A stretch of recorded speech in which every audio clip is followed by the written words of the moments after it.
Yes, children, we will continue with the properties of alcohol. We have seen hydration of alkenes for the preparation of alcohol. Now we are going to see dehydration of alcohol. It's a property of alcohol. Now we have already seen that dehydration of alcohol takes place at 443 Kelvin as well as at 413 Kelvin. So first we will see at a higher temperature and then we will see at a lower temperature. And I already told you that at 443 Kelvin, alcohol gives you an alkene, and the same alcohol, if it is treated at 413 Kelvin, you get an ether. Okay, so this is what we are going to see now. The mechanism of dehydration of alcohol we are going to see. It's a very important question and you have to understand the concept very clearly. Okay, now here also there are three steps. What are the steps? First step is formation of protonated alcohol. That is, alcohol is treated with an acid. Generally it is concentrated sulfuric acid. So H plus is derived from sulfuric acid.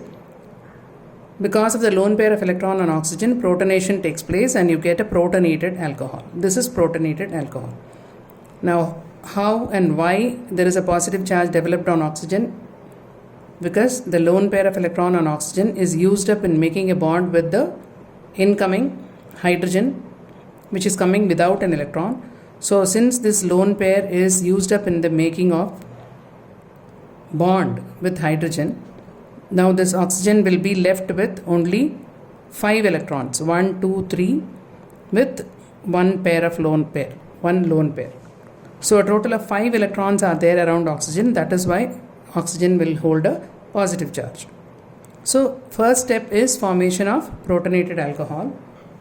Second step is formation of carbocation. Now this protonated alcohol is getting its water eliminated and you are getting a carbocation. Now here there is a bond between carbon and oxygen. This carbon-oxygen bond is shifting towards the positive charge to neutralize it. With the result, this water will get eliminated. Water is getting eliminated, and since this bond is shifted, there will be a positive charge developed on this carbon. So you get an ethyl carbocation with the elimination of water. Then the third step is formation of alkene by elimination of proton. That is, a proton is eliminated. You can also call this step as deprotonation.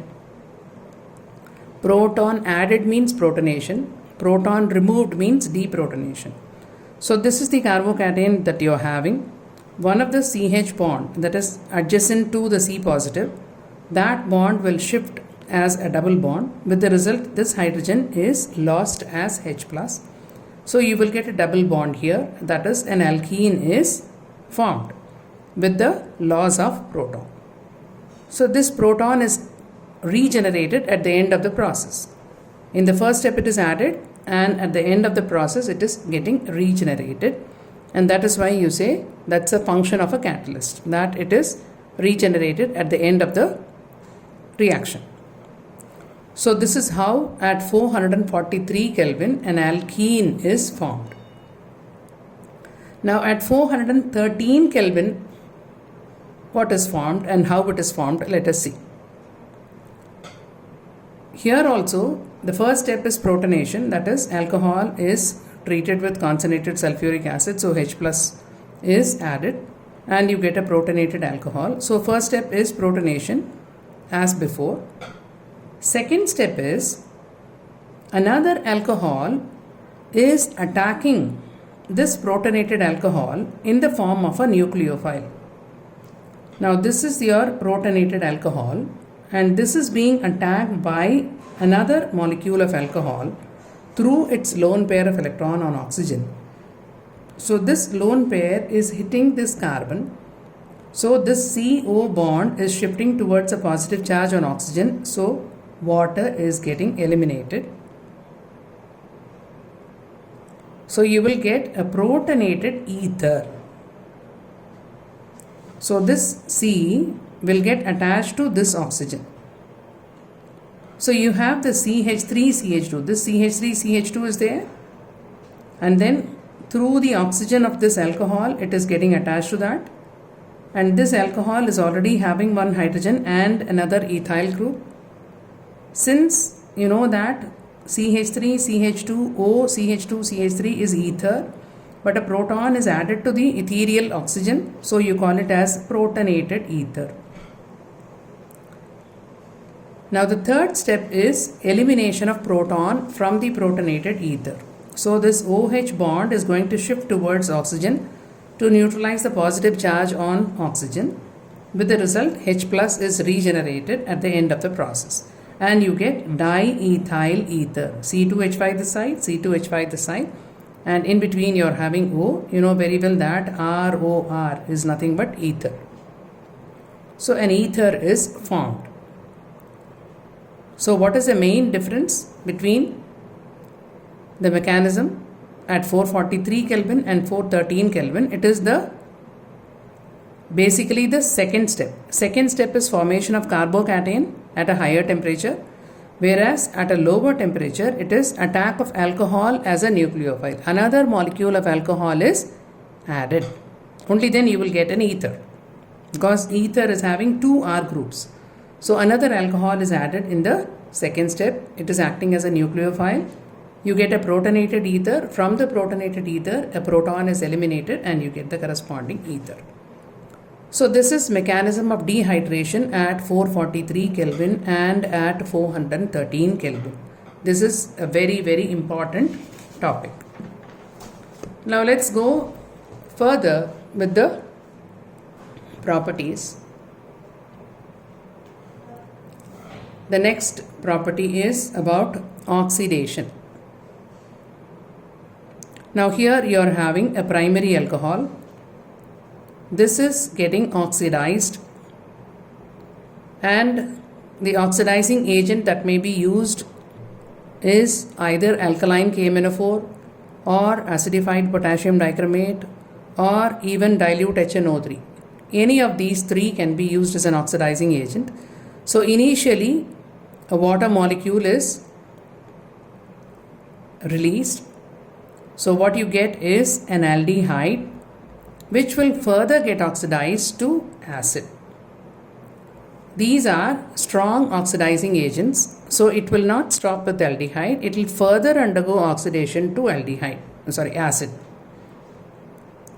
So a primary alcohol will undergo oxidation through the formation of aldehyde into an acid. And if it is a secondary alcohol, now this is again a primary alcohol. Primary alcohol is giving you aldehyde and then an acid. So how, when I say that water is eliminated, it is this hydrogen, then this hydrogen, and the oxygen that is supplied by the oxidizing agent. Together it will move as water. So you will get aldehyde, and then aldehyde is further undergoing oxidation to give you acid. The C double bond O is already there, so this O is incorporated between C and H here, so it will become COH. So that's how you get an acid. So a primary alcohol will give you an aldehyde followed by acid if the oxidizing agent is strong. But if it is, say, CrO3, comparatively milder oxidizing agent, or you may be using PCC in the presence of dichloromethane as a solvent. Now what is PCC? It is pyridinium chlorochromate.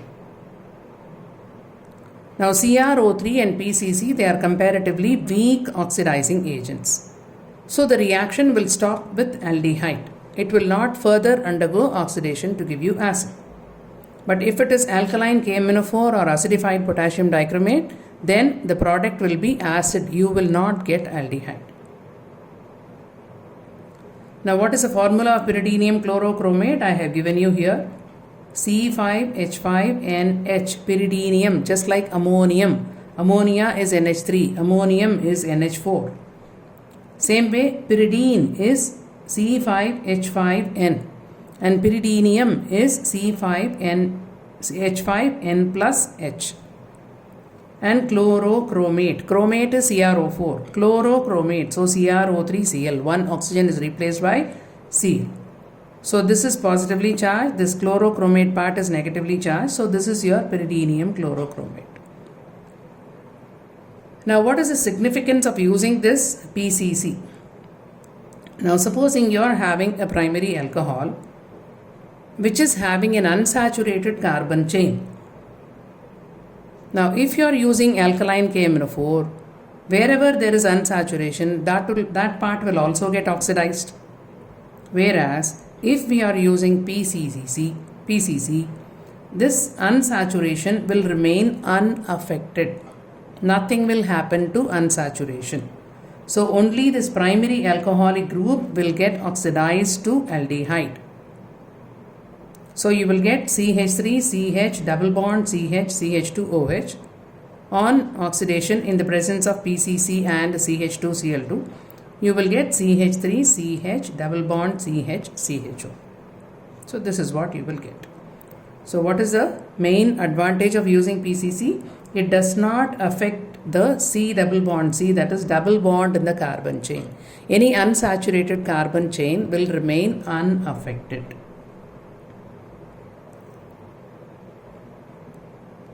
Right? Now, if you are using a secondary alcohol in the presence of a strong oxidizing agent, it will give you ketone. And ketone on further oxidation. As such, oxidation of ketone is quite difficult. Ketone is generally not highly susceptible to oxidation. And if at all you are using a very strong oxidizing agent, it may get oxidized to acid. But the acid that is formed will have lesser number of carbon atoms than the starting ketone. So this I will explain to you. Ketones are generally resistant to oxidation. So secondary alcohol on treatment with oxidizing agent, you will get a ketone, and ketone will not further get oxidized unless the oxidizing agent is very strong. So generally here we use chromic anhydride, that is CrO3, in the presence of pyridine again. Chromic acid is H2CrO4. Now from H2CrO4 you remove a water. What you get is chromic anhydride. Anhydride means what? Devoid of water. So that is anhydride. Right? Now primary will give you an aldehyde. Secondary alcohol will give you a ketone if you are using PCC, or comparatively a weaker oxidizing agent, you will get aldehyde and ketone respectively. And if you are using a tertiary alcohol, then what you will get? You will get an alkene. And this alkene will further undergo oxidation to give you a ketone. And if the double bond is at the terminal position, then formic acid is produced as a product which will decompose to give you CO2 and water. In the presence of oxidizing agent, this formic acid will not remain as formic acid. It will decompose to give you CO2 and water. So how this tertiary alcohol is giving alkene? See here. The carbon holding OH is 1. Adjacent to that carbon, there are CH3 groups in this particular example that we have taken, a tertiary alcohol. So the adjacent CH bond is getting shifted towards the carbon holding the OH. With the result, there will be a double bond created here. And this hydrogen will be lost as H+. And since this becomes a double bond, simultaneously this will go as OH-. That will go with H+ as water. So you will get an alkene. And this alkenes are highly susceptible to oxidation. This will undergo oxidation to give you ketones. So this bond will break, this double bond, CC double bond will break, and O will be added here, and this will get converted into, since there is only one carbon, it will give you one carbon acid, that is formic acid. And this part will give you ketone, that is acetone will be formed. Now supposing if you are having a tertiary alcohol of this kind, this is also a tertiary alcohol. Now this on oxidation, it will give you an alkene. The alkene that is formed is this. Whenever an alcohol is subjected to, tertiary alcohol is subjected to oxidation, whatever alkene that is formed, that is highly alkylated. Is that clear? This is the same C12 principle that is applied here also. If at all an alkene is formed, it will be in accordance with C12 rule, that is more highly alkylated alkene is formed. So wherever this double bond is there, you should see that it is the double bonded carbon, they are alkylated. Now supposing if the double bond is between these two, then this carbon will not be alkylated, so that will not be the major alkene. Same way, if this was a double bond here, then again it will be a terminal carbon. This carbon will not be alkylated. So wherever maximum alkylation is possible, that is between these two. That is why the double bond is between these two.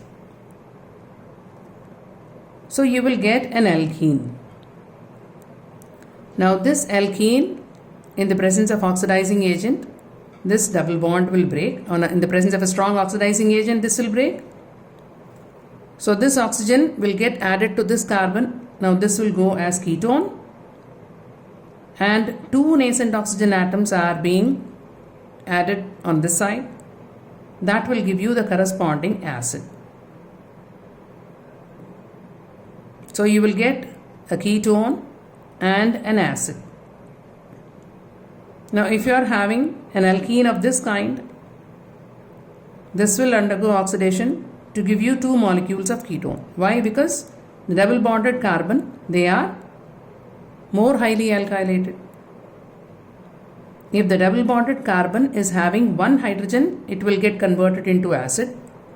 If the double bonded carbon is having alkyl groups attached to it and no hydrogen, it will become a ketone. Remember this fact. If the double bonded carbon has no hydrogen, it will become a ketone. If the double bonded carbon is having even one hydrogen, then it will become an acid. That is why two nascent oxygen is added. So C and H, in between these two oxygen atoms are added, so it will become COOH. Now here double bonded carbon is not having hydrogen, so both of them will come out in the form of ketone. Now here the double bonded carbon, both of them are possessing hydrogen, so both will become acid. This part will also become an acid, and this part will also become an acid. This is also an acid, so two molecules of acetic acid is formed. Right? So you have to understand now what kind of a tertiary alcohol you are having, and on oxidation, what is the alkene formed, and if at all an alkene is formed, it will further undergo oxidation to give you the final product. If it is terminal, then you will get a ketone and formic acid, which will decompose to give you CO2 and water. If it is not so, then correspondingly you will get either ketone and acid, or you may get both molecules of ketone, or both of them may be in the form of acid. So that you have to remember.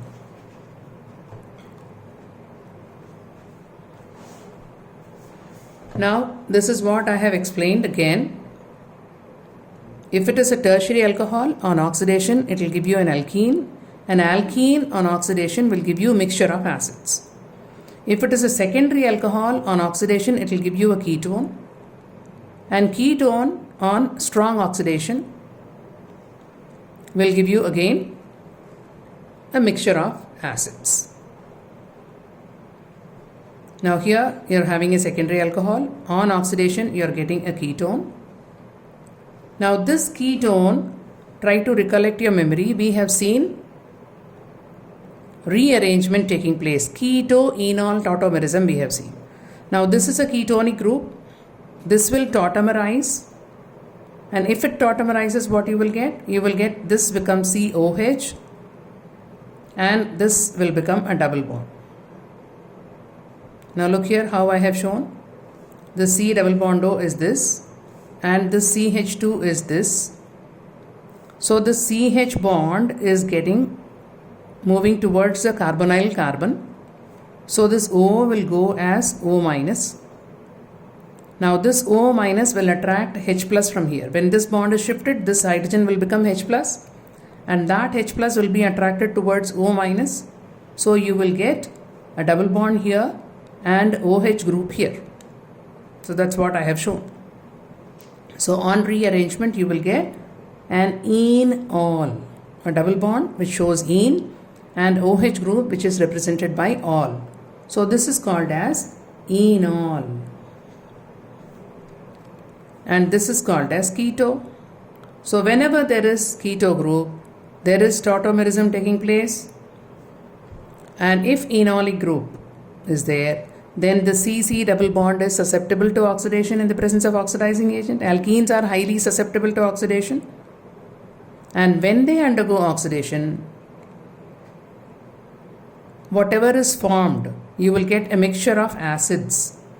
Ketone, when it is oxidized, you will get a mixture of acids. Remember, ketone will get rearranged to enolic form. Now the question is, if this is the ketone, how is an enol formed? Why this CH bond is shifting? Why not a CH bond from here? Right? For that, this Popov's rule says, that is, whenever a ketone is undergoing oxidation, the mixture of acids that is formed, it is based on CC bond cleavage, right? Because CC only gets a double bond in the enolic form. So that double bond is what is affected in the oxidation process. Now what he says, CC bond cleavage in ketone takes place in such a way that the carbonyl carbon remains with that R group having less number of carbon atoms. Now this is your ketone. This is one alkyl group attached to carbonyl carbon. Now this is another alkyl group attached to the same carbonyl carbon. Okay? Now the question is, which CC bond cleavage will take place? Whether this CC bond will break or this CC bond will break. Now this carbonyl carbon is attached to only one carbon on this side and it is attached to 3 carbon on the other side. So what he says, the CC bond cleavage takes place in such a way that the carbonyl carbon will remain with that R which is having less number of carbon. So this bond will break. Now let me give you some example here. Say this is your ketone. This is your carbonyl group. And now this carbonyl carbon is having 2 carbon on this side and 2 carbon on this side. Since on both the sides the number of carbon atoms are same, whether you talk of this CC getting cleaved or this CC getting cleaved, it's one and the same. But if it is this kind of a ketone, on this side you are having only 1 carbon, on this side you are having 2 carbon atoms. I said the carbonyl carbon will remain with that R having less number of carbon. So which R is having less number of carbon? CH3 is having less number of carbon. So this carbonyl carbon will remain with this. So this CC will break. This CC will break. So what you will get in this case? You will get a mixture of CH3, CH2, COOH plus CH3COOH. This CH2 will go as COOH. And now in this case what you will get? You will get, this is also a 2 carbon group, this is also a 2 carbon group, so you will get 2 molecules of acetic acid. So this is what is called as Popov's rule. Popov's rule says the CC bond cleavage in ketone takes place in such a way that the carbonyl carbon remains with that R group. On either side you are having R group, is it not? Whichever R is having less number of carbon atoms, the carbonyl carbon will remain with that. So you will get acetic acid here. Right? Now apart from this, there is also another set of equation, that is alcohol. Here we saw all about oxidation. Now if it is a primary alcohol, the vapors of primary alcohol, if it is passed through a heated copper tube which is maintained at 573 Kelvin, you will get an aldehyde. What is this process called? This is called as dehydrogenation. What is dehydrogenation? Dehydrogenation is removal of hydrogen. Removal of hydrogen. That is dehydrogenation. So here you remove, because there is one oxygen here, here also there is one oxygen. Here there are 3 hydrogen atoms, here there is only 1 hydrogen atom. So 2 hydrogen atoms are removed from primary alcohol when you get an aldehyde. Same way from secondary alcohol, you remove this hydrogen, what you left is a ketone. And you have a tertiary alcohol on treatment with heated copper at 573 Kelvin. It will undergo elimination and an alkene is formed. On oxidation also, a tertiary alcohol will give you an alkene, and when you are subjecting it to dehydrogenation also, a tertiary alcohol will give you an alkene. So this is copper at 573 Kelvin. You are sending the vapors of alcohol through a heated copper tube which is maintained at 573 Kelvin. You will get an aldehyde with primary alcohol, ketone with a secondary alcohol, and an alkene with a tertiary alcohol. So this is about oxidation process.